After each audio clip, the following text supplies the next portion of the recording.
Okay, we have talked about the lighting, the environmental creation, and all the animation part for this shot. So in this course, let's just wrap up this shot, set up this post-processing, and give it some nice final touches. First thing, we're gonna add a atmospheric fog from Unreal. In Unreal, we have two options when we're adding the fog. One is the exponential height fog, and the other one is atmospheric fog. We can use both in one scene. Alright, let's just increase the density of our atmospheric fog a little bit. And this one is more this one has more impact on the sky part. If you can see, as I increase the density, the sky color is being affected. You can see more fog that occluding the sky. Then let's increase the exponential fog. First thing, let's give the exponential fog a bit color. I kind of like a little bit green tinted. And remember to check the cast volumetric shadow, because once we check that, we can use the light to do a little God ray kind of effect, and we can increase our light volumetric.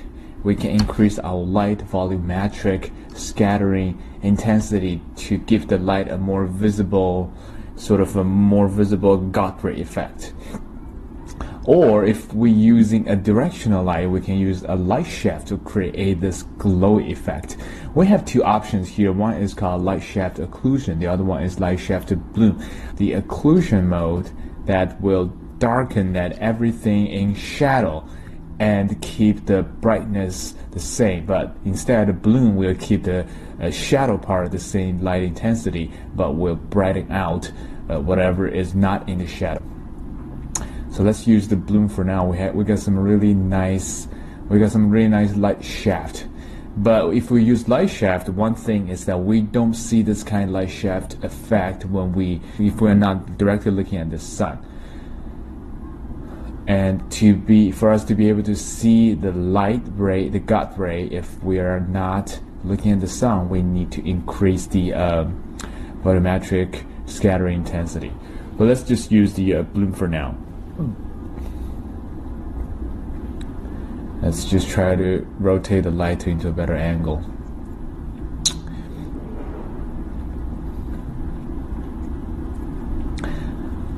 I think at this point I'm pretty happy with what we have so far, and we also dropped in some nice fog effect to isolate the character from the background. You can see the background is a little diffuse right now. It's not so dark in shadow. Okay, I kind of want to drop here another rock to break down the sky pocket shape a little bit more. Let me drag in this huge rock.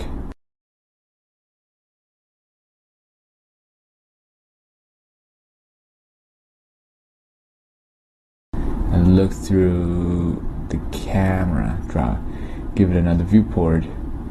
So there, yeah, I kind of want to break down that sky pocket shape a little bit, so it doesn't look too flat.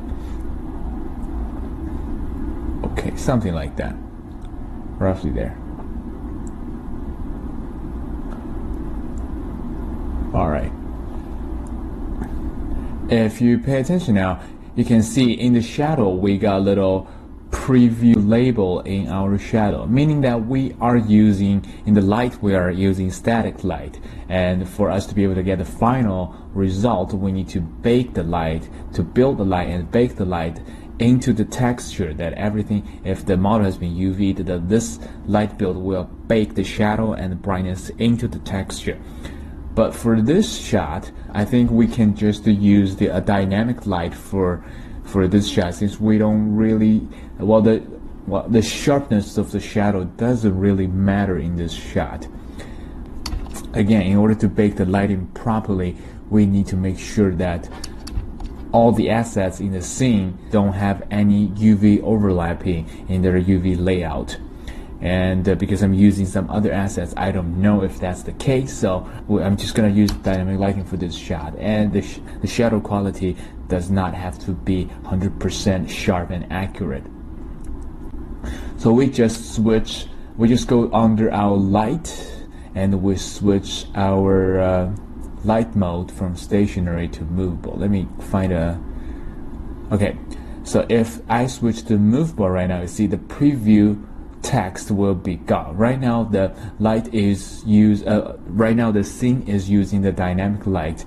Well, the disadvantage for dynamic light is it's being calculated in real time, so it doesn't give the 100% physical accurate shadow and lighting, but it depends on your shot. If it's like this kind of big shot, has tons of assets in there, doesn't really matter if you use dynamic light or stationary light. But if you're doing something like interior design, probably need to use the static light to bake the light into the texture, and sometimes the baking light will bake the GI into the texture as well. I just noticed that I'm missing the hero log that for the character to jump over. So I'm just gonna find a place. I'm just gonna drag in a little so like log branches and drop in here, just so the character can hop over something. If you have any other confusions, you can just go on YouTube. There are tons of great videos explaining the difference between static light and dynamic light, and in what case that you should use dynamic light or the other. Here just and because the lighting takes a while, it's almost like pre-rendering in offline render, so it's not the fastest way to work, but you get a more accurate result. Okay, let's say we are pretty much ready. And the last step is we're gonna add some post-processing effect, almost like the final step we did in Nuke. All those the defocus, all this the chromatic aberration, we can add here using a post-processing volume node. So using this node, we can create some real-time color correction and real-time chromatic aberration. All those like post-processing nodes we used in Nuke can be achieved by the post-processing volume here.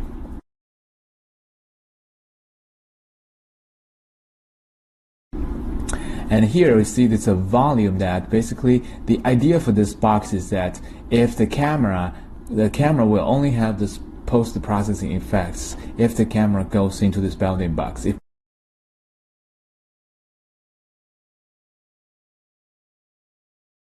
But if we want a universal post-processing effect, we can check the infinite extent.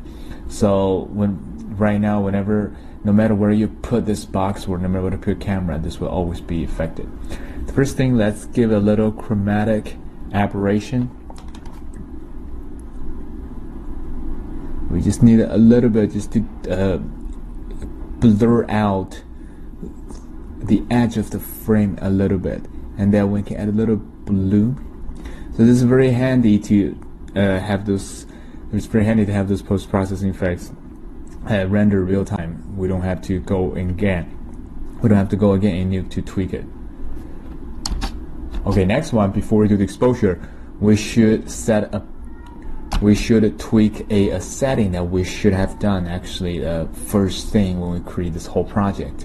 If we go under project settings, search exposure, you have to make sure that the auto exposure is unchecked if you are doing rendering for VFX. What this would do is, if you check the auto exposure, if you play games that imagine a scene that you are in a room, and as soon as you go outside, the game will automatically adjust the exposure of the outside so it doesn't overexpose.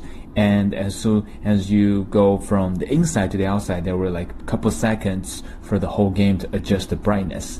So this is what it does if you check the auto exposure, because when doing the games, you probably have to set different lightings.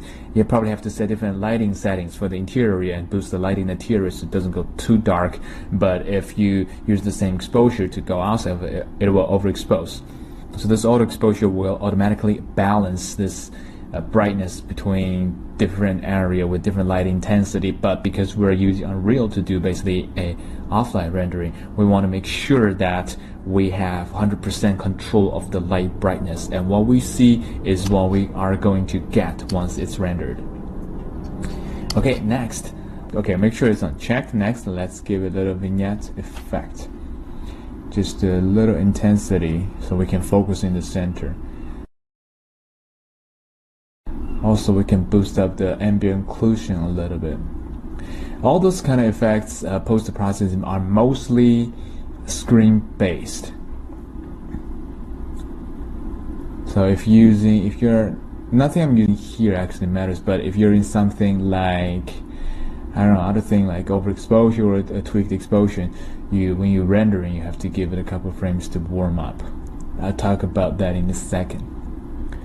I kind of want to, because this jumping part is kind of important, I want to put some light on that part so we can see exactly what he's doing when he's jumping. Something like that. Before it was a bit too dark, that everything's in shadow. Okay, let's save it. Alright. Alright, after we set up everything, before we render out, we want to do a preview check in the scene, because what we see here is called in editor view, meaning there's probably 90% what you see here is what you get, but there's something that we don't see. For example, we don't see motion blur in the editor view, and we don't, I mean, all the settings are not boosted up to 100%. So we need to play this level first to be able to see everything at their 100% maximal capacity plus the motion blur. So to be able to do this, we need to go to under sequencer and we're gonna drag and drop the sequencer file into the scene. So what it does is that, imagine this, right now the whole file we have is a game, and as soon as we play this game, everything boosts up to maximum, and the first thing it will detect that we have a cinematic clip in the scene that needs to be played. And also we set this clip onto autoplay as well as it loops indefinitely. So once we run this game, imagine this level is a game. Once we run this game, it will just keep looping that what we have in the timeline with 100% maxed out settings. The next thing we need to do, we need to go to the sequence, this cinematic clip, to tell this clip that from which camera this clip should be rendered from. So to be able to do this, we just go under track and we add a camera cuts. And if we go on to camera, we can select the camera we have in the scene. Right now, if we click play, this whole game will play this clip from the camera that we have in the scene. We need to set up this because even though right now we only have one camera, but in actual games probably you have different cameras for different clips under one giant level. So we need to tell exactly each cinematic clip to play from which camera.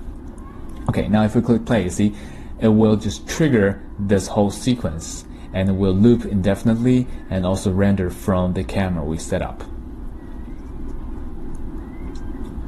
So it's just a little trick to check everything with motion blur and with the proper shadow and the stuff before we render it.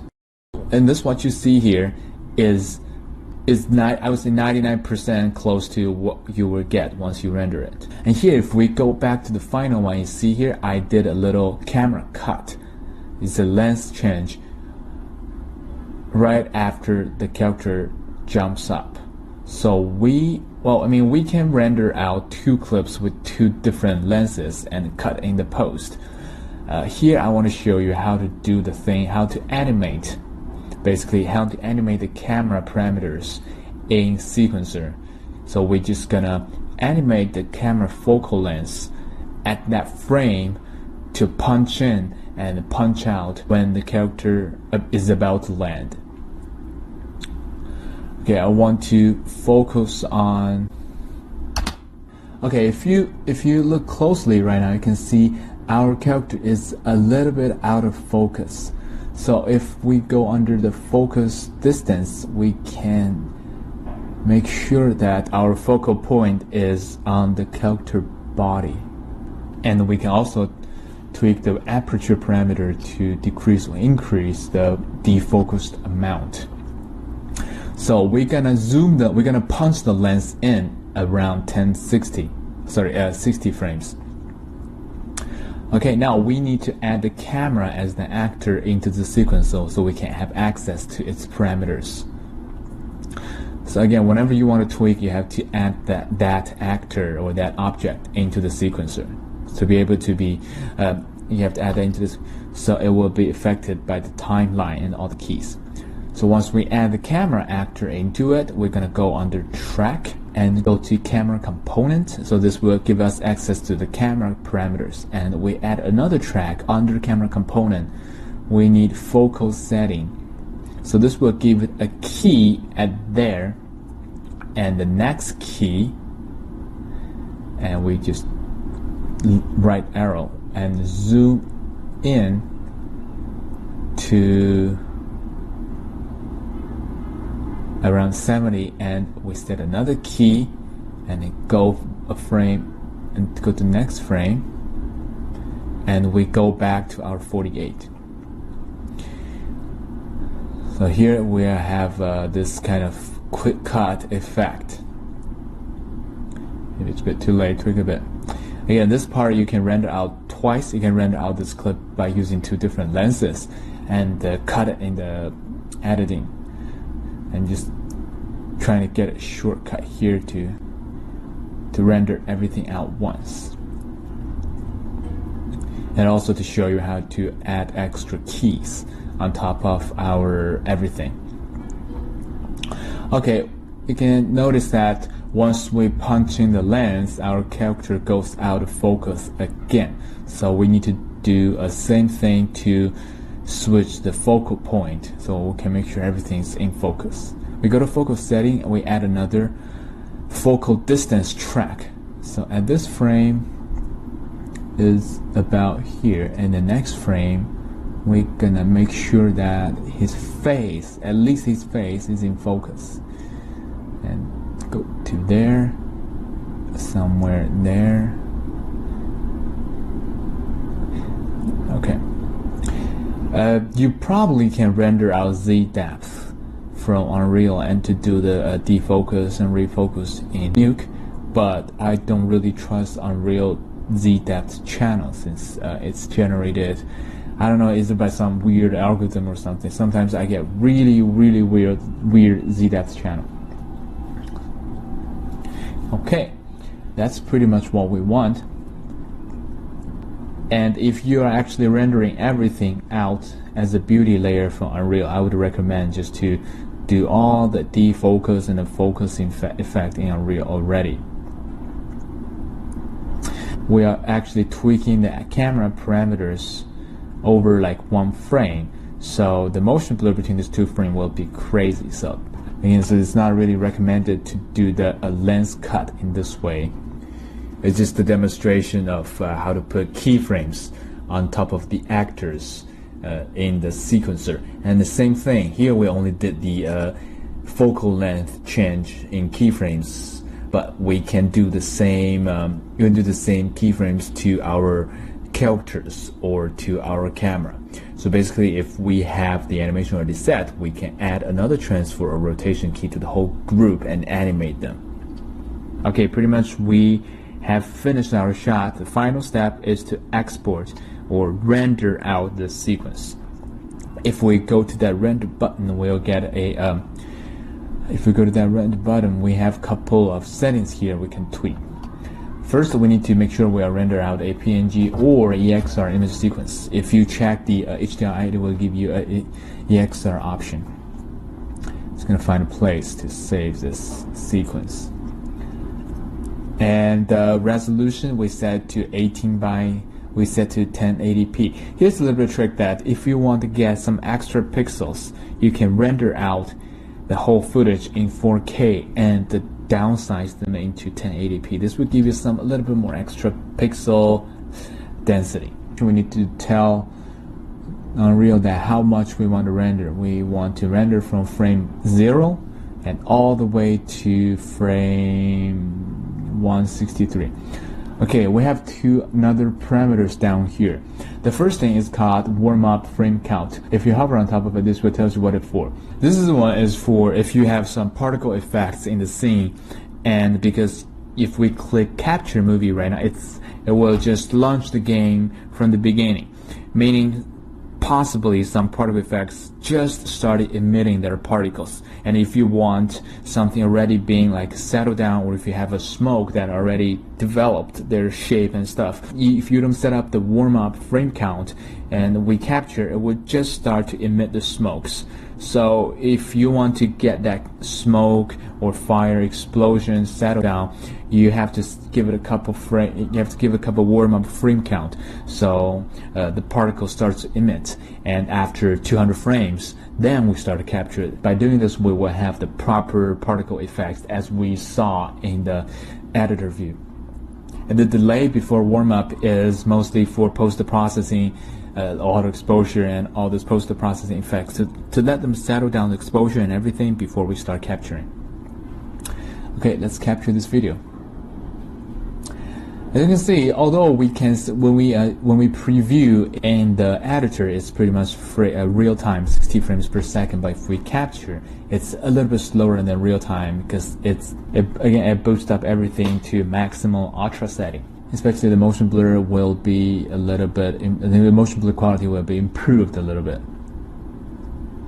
Okay.